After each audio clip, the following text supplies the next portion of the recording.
바이킹, 잔인한 베르세르크에서 위대한 탐험가까지 구사일생.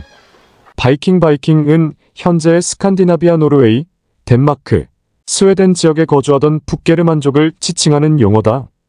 유럽의 무법자로 불린 바이킹들은 극한의 땅에서 다져진 생존력과 강력한 전투력을 바탕으로 유럽을 호령한 정복민족으로 명성을 떨쳤다. 바이킹이 가장 활발하게 활동하던 전성기였던 8세기와 11세기를 가리켜 세계사에서는 바이킹 시대, 바이킹 에이지라고 부르기도 한다.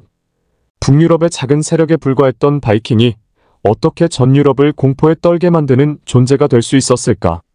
흔히 야만스러운 해적이나 약탈자의 이미지로만 알려졌던 바이킹은 어떻게 유럽과 세계의 역사까지 바꾸는데 큰 영향을 미쳤을까?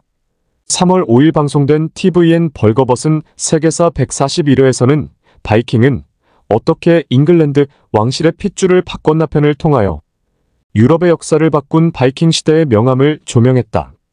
중세 영국사 전문가인 이상동 성균관대 사학과 교수가 이날의 강연자로 나섰다.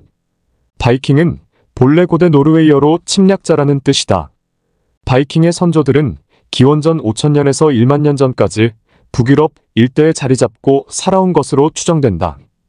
이 지역에 살던 사람들은 스스로를 스칸디나비아인 혹은 대인인 등으로 지칭했지만 8세기 이후 이들에게 빈번하게 약탈을 당한 유럽인들 사이에서 악명이 퍼지면서 침략자를 지칭하는 오늘날의 바이킹이라는 명칭이 굳어졌다. 바이킹이 강력한 전투민족으로 자리 잡을 수 있었던 것은 선천적으로 우월한 신체 조건과 척박한 자연환경의 영향이었다. 9세기의 한 기록에 따르면 바이킹 남성들의 키가 야자나무만큼 컸다. 는 증언이 존재한다. 학계 연구에 따르면 로마 시대 남성들의 평균 키가 168cm 정도였다면 바이킹은 176cm에 이르렀으며 키만 아니라 평균 체구도 동시대 유럽인들보다 월등히 컸다고 한다. 또한 경작지가 부족하고 겨울이면 추위와 배고픔이 일상이었던 북유럽의 척박한 환경 속에서 스칸디나비아인들은 살아남기 위하여 스스로 더욱 강인해져야만 했다. 일부 바이킹 집단에서는 아들이 태어나면 침대 밑에 칼을 놓아주는 풍습이 있었다고 한다. 칼은 바이킹 남자들에게 필수도구로 여겨졌으며 바이킹 아버지들은 아들에게 나는 내게 재산을 물려주지는 않을 테다. 너는 오로지 이 칼을 가지고 스스로 필요한 것들을 얻어야만 한다. 고 전사로서의 조기 교육을 시켰다고 한다. 바이킹 사회에서의 분쟁 해결 방법은 결투였다. 바이킹 남자들은 결투를 통하여 승자는 모두 정당하다는 판결을 얻고 패자에게는 몸값을 요구하거나 재산을 몰수할 수 있었다. 당연히 결투를 하다가 죽는 경우도 다반사였고 결투 신청에 응하지 않는 이들은 겁쟁이로 낙인 찍히거나 추방을 당했다. 이러한 집단적 사회 분위기 속에서 바이킹은 철저한 약육강식의 룰을 숭배하며 결투나 전쟁을 두려워하지 않는 용맹한 전사들도 성장했다. 바이킹들은 정신적으로 북유럽 신화를 숭배했다. 영화 어벤져스 시리즈나 게임, 판타지 등을 통하여 현대에도 대중적으로 알려진 토르 천둥의 신, 오딘 전쟁의 신, 로키불의 신 등은 모두 북유럽 신화의 주인공들이다. 반지의 제왕 등 수많은 판타지 명작들의 모태가 된 북유럽 신화는 용맹하고 두려움 없는 주인공들이 거대한 스케일의 모험을 펼치는 이야기들이 많다는 특징이 있다. 바이킹들은 전사가 죽으면 사후의 발키리 여신과 함께 무지개 다리를 건너 신들의 세계인 아스가르드로 넘어온다고 믿었다. 자신들을 지켜주는 위대한 수호신이 있다는 믿음은 바이킹 전사들의 정신력을 더욱 강인하게 만드는데 영향을 미쳤다. 8세기에 이르러 바이킹들은 척박한 극한의 땅 스칸디나비아를 넘어 새로운 세계로의 진출에 눈을 뜨게 된다. 본래 스칸디나비아 지역은 험준한 산맥과 수많은 피오르 때문에 육지로는 이동이 어려웠다. 그러나 바이킹의 군함인 롱십 에로엔GSHIP의 등장과 항해술의 발전으로 인하여 바이킹들은 이제 육지와 바다, 어디든 원하는 곳으로 갈 수 있는 이동수단을 얻게 됐다. 해상민족인 바이킹은 바다의 색깔과 파도의 방향, 냄새까지 고려하여 능숙하게 바다를 왕래했다고 한다. 또한 바이킹들은 방해석이라는 투명한 광물로 만든 선스톤을 통하여 빛의 굴절로 항해의 필수적인 태양의 위치를 파악하는 것이 가능했다. 바다에 대한 전문성까지 축적하게 된 바이킹은 이를 무기 삼아 북해의 지배자로 거듭나기 시작했다.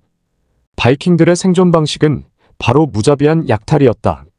한 기록에 따르면 바이킹들은 우리는 좋은 전리품을 약탈할 수 있는 해안이라면 어디든지 간다. 우리는 땅 위의 그 어떤 자로 두려워하지 않는다. 우리는 강인하며 그 어떤 해전도 마다하지 않는다. 고 이야기할 만큼 호전적인 성향을 여과 없이 드러냈다고 한다. 바이킹들은 8세기 말부터 브리튼 서밍글랜드과 서유럽 일대를 본격적으로 약탈하기 시작한다. 특히 바이킹들의 집중적인 표적이 된 것은 수도원이었다. 당시 유럽은 기독교의 영향으로 곳곳에 수도원이 세워졌고 독실한 교인들의 기부로 많은 돈과 재물이 쌓여 있었다. 793년 8월 바이킹들은 잉글랜드 동부의 린디스판 수도원을 습격하여 수도사들을 무참하게 살해하고 재물들을 약탈해갔다. 이후로 유럽의 주요 수도원들은 바이킹들에게 해마다 습격을 당하는 순환을 피하지 못했다. 한 기록에 따르면 바이킹 때문에 기독교 왕국이 멸망할 것 같다. 는 우려가 나올 정도였다고. 또한 유럽 수도원의 한 성가에서는 우리 영토를 파괴하는 야만적인 북방민족으로부터 우리를 구하옵소서라는 가사를 통하여 신에게 구원을 요청해야 할 만큼 바이킹의 악명이 당대 유럽 사회에 엄청난 재앙이 되었음을 짐작해야 한다. 바이킹은 재물만이 아니라 사람도 약탈했다. 바이킹은 유럽 곳곳에서 수도사와 수녀, 민간인들을 납치하여 노예시장에 내다 팔고 수익을 챙겼다. 신분이 높은 사람들은 두둑한 몸값을 받을 수 있었다고 한다.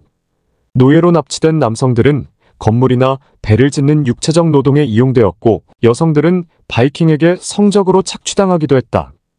이러한 약탈로 막대한 부를 축적한 바이킹의 세력은 더욱 융성해졌다. 9세기 들어 바이킹은 이제 단순한 약탈자에서 정복자로 진화한다. 바이킹이 눈을 돌린 것은 이번에도 스칸디나비아에서 가장 가까운 브리튼 섬이었다. 당시의 잉글랜드는 앵글로 색슨족이 지배하던 7개의 왕국으로 분열되어 혼란하던 시기였다. 전설의 바이킹으로 불리우던 바이킹의 왕 라그나르 로드브로크는 브리튼의 노선부리아 왕국을 약탈하러 갔다가 풍랑을 만나 좌초하면서 오히려 붙잡힌 날 라그나르는 뱀굴에 던져져서 비참한 최후를 맞이했다. 라그나르의 아들 이바르는 복수를 다짐하며 이후 바이킹의 잉글랜드 대침략으로 이어지는 계기가 된다. 당대 바이킹의 군사력은 유럽 최강으로 꼽혔다. 바이킹은 도끼, 검, 활, 창 등 다양한 병기들을 자유자재로 다루었으며 무기 제조 기술이 뛰어나 울프베르트 ULFBERHT라 불린 바이킹 검은 내구력과 유연성이 모두 탁월했다고 한다. 또한 광기에 가득한 호전적인 전사를 의미하는 베르세르크 버서크라는 용어도 바로 곰가죽을 뒤집어쓰고 용맹하고 싸우는 바이킹 최정예 전사들의 모습에서 유래했다.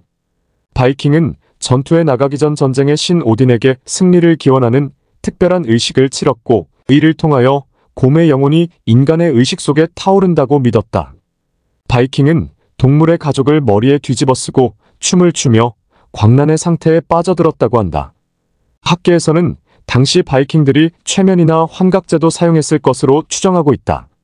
이바르는 아버지 라그나르가 죽은 해인 865년 브리튼 섬을 향하여 사상 최대 규모의 바이킹 침공을 감행한다. 제대로 된 정규군도 없었던 노선부리아는 바이킹의 공격을 당해내지 못했다. 이바르는 생포한 노선부리아의 왕에게 산채로 갈비뼈를 난도질하여 죽이는 피해 독수리 형을 내리며 잔혹하게 보복했다.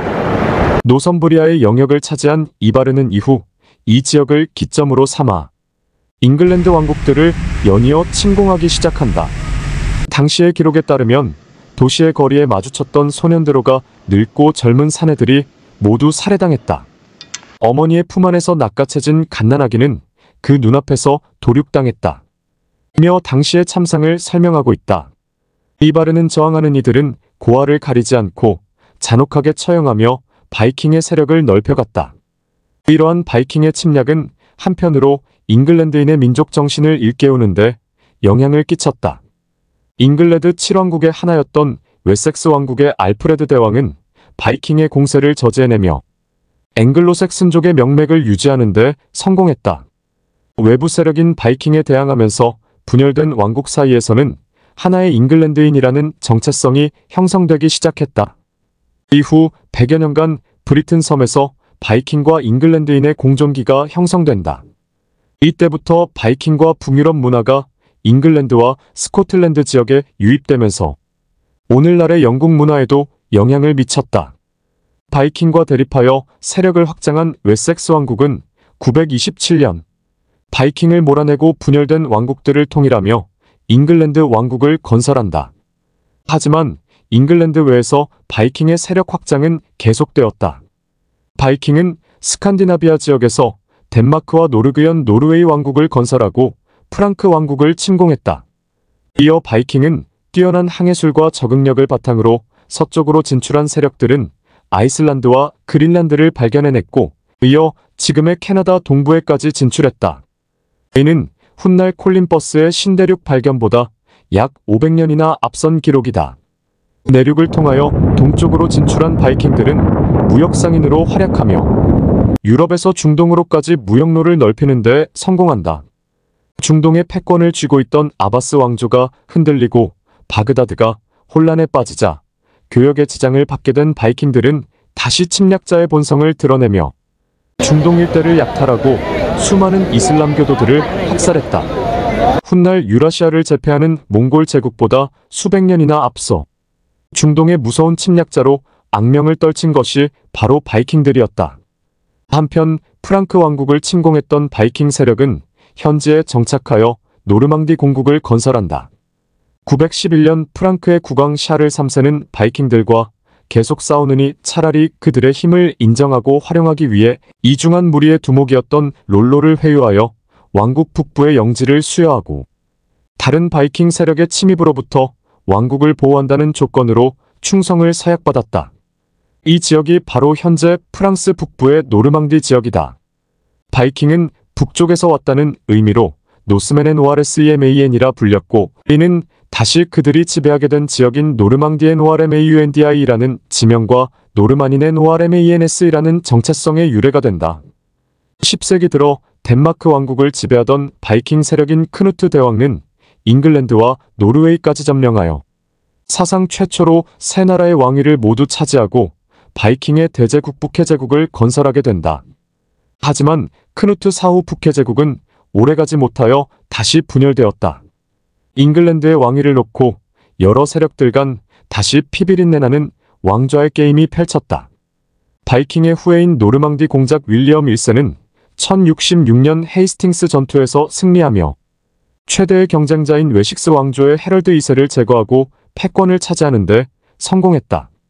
그해 12월 25일 윌리엄 1세는 웨스트민스터에서 대관식을 올리고 공식적으로 잉글랜드의 왕위에 오르니 바이킹의 후손이 잉글랜드를 통치하는 노르만 왕조 하우스 어브 노먼디의 시작이다.